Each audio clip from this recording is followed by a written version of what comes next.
Good morning, my honey. Maybe people dream to be king or queen once in their life, I believe. But, after I study history, I recognized that it is not really so good to be king or queen sometime. Especially under unstable circumstances, the title of king or queen might destroy whole life of them. Today, my topic is history, and I am going to introduce one Chinese queen, but end up her life with unbelievable poor result. Now, you know, we call China as PRC, People Republic China. They are already 100 years old, and today's main actress is already in history. She was First Lady of last Emperor. Yes, last Empire of China, Qing Dynasty, and name of king is Puyi. He is famous as a last Emperor of Qing Dynasty. And he was appointed to be emperor by Empress Dowager Cixi, famous queen of Chinese history.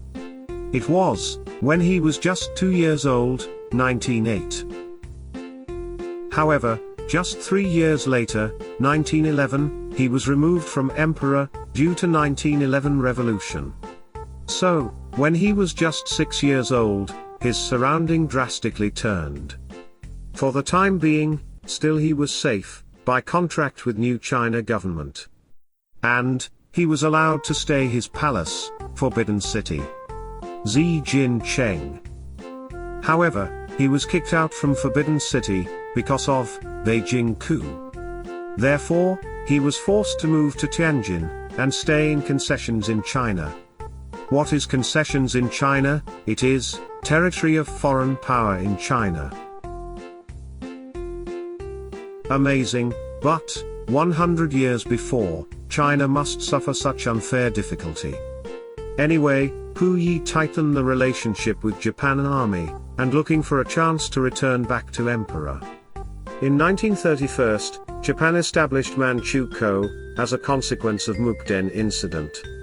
And, Puyi was nominated as an emperor of Manchukuo. However, he did not have any authority, and after Japan lost in World War II, he was caught by New China government, PRC. He was put into jail for 10 years, and released when he was 53 years old.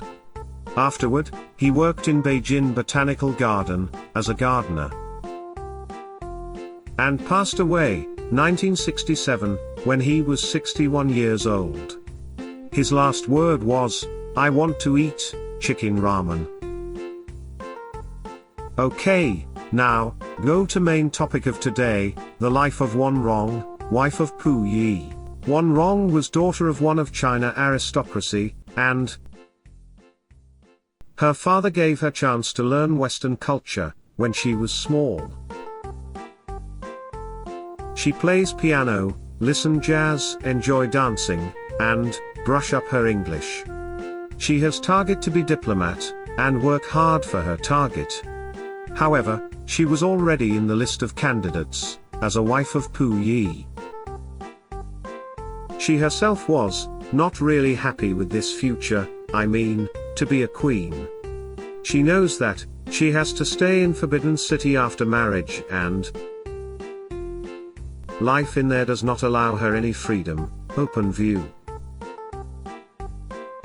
When she was wondering about this marriage, she received one telephone call. It was from Puyi, Emperor of Qing Dynasty, and saying that, "Be my queen, to open up international view in China." This word pushed her to get married with Puyi, and she confirmed to go to Beijing. It was 1922 when she was 16 years old. Puyi was also same age with her. Indeed, Puyi also has Western education, and he has good British tutor. So, Puyi was not classical old-style king, but open and free for way of thinking. However, he was too open and free in the other meaning. he got married with, not only Wanrong, but also one more lady, as a second wife. This is Wen Shu, consort of Puyi. Also, he has many sexual boyfriends in his palace. In here, we have to check the traditional system of China. In China, they have special status in their government. We call this position as eunuch. Man, removed symbol of man, that means, take off that place. Old Chinese consider that, if they have chance to produce their descendants, they will do something wrong to support these descendants. Then, remove their function, not to produce descendants. Ridiculous, but it was common system in old Asia, Middle East. Anyway, when Puyi was 16 years old, he already enjoyed that kind of entertainment. So, the relationship between Puyi and Wanrong was not really tight. Also, Forbidden City was huge, and even she could not see him sometime. Therefore, their ordinary communication was done by message. And in 1924, they were kicked out from Forbidden City because of Beijing coup. Then, they moved to Tianjin, hometown of Wanrong. They asked help for British legation and Dutch legation, but they rejected to accept Puyi and Wanrong and Wen Shu. Then, finally, Japan legation welcomed them, due to their political idea. Japan wanted to utilize their existing value for enhancing Japan power in China. Puyi also wanted to ask Japan to help his coming back to be an emperor in China. In there, Puyi and his family behaved as king and queen like before. But they were not able to earn money by themselves, so they sell out their jewelry, artworks, antique goods to foreigner. Wanrong also enjoy Western-style life in Tianjin.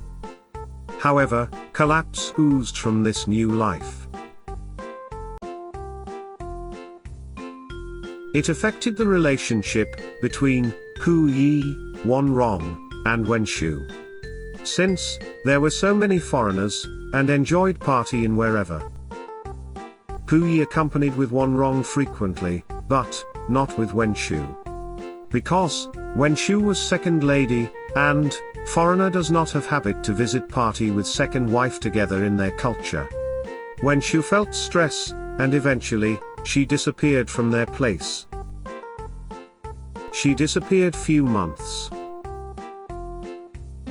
Then, she asked Puyi to divorce with her, together with big compensation. Moreover, she disclosed privacy of Puyi in gossip paper. Eventually, Puyi compromised with her, to pay a lot of severance fee. But, Puyi blamed Wanrong that it was because of her problem. Because, Wanrong, you bully Wen Shu, she took such radical action. Wanrong was so shocked, and from this moment, she went to hell. She started to rely on opium. Notorious drag in these days. It does not take so long time to change her appearance, characteristic. Puyi did not take care her, and even he abandoned her. Why, I should get married with that kind of woman. Meanwhile, Japan asked him to be emperor of Manchukuo. Puyi left down Wanrong alone, and moved to Manchukuo by himself. Finally, Wanrong also visited Manchukuo, and stayed as a queen. But, their relationship was broken up already, and these days, she obtained baby girl. Of course, it was not child of Puyi, and Puyi asked his staff to kill this girl to put into stove. It destroyed mental of Wanrong, and she became heavy drunker of opium. When World War II was over, she was caught by China Army, and put into jail. Withdrawal symptoms made her more crazy, day by day, and eventually, dead in the jail in 1946, when she was 39 years old. Puyi did not show any response, after obtained the news of her death. And, no one know, where is her tomb? When she was 16 years old, she did not expect it, she will close her history, like this way. But, she was one of victim in the history, and at least, I really want to pray for her, rest in peace. My girl, I highly recommend you to study history in your youth, whatever, even it is awful, disgusting. In order to find your own ideal way, for your beginning of wisdom. As the journey continues.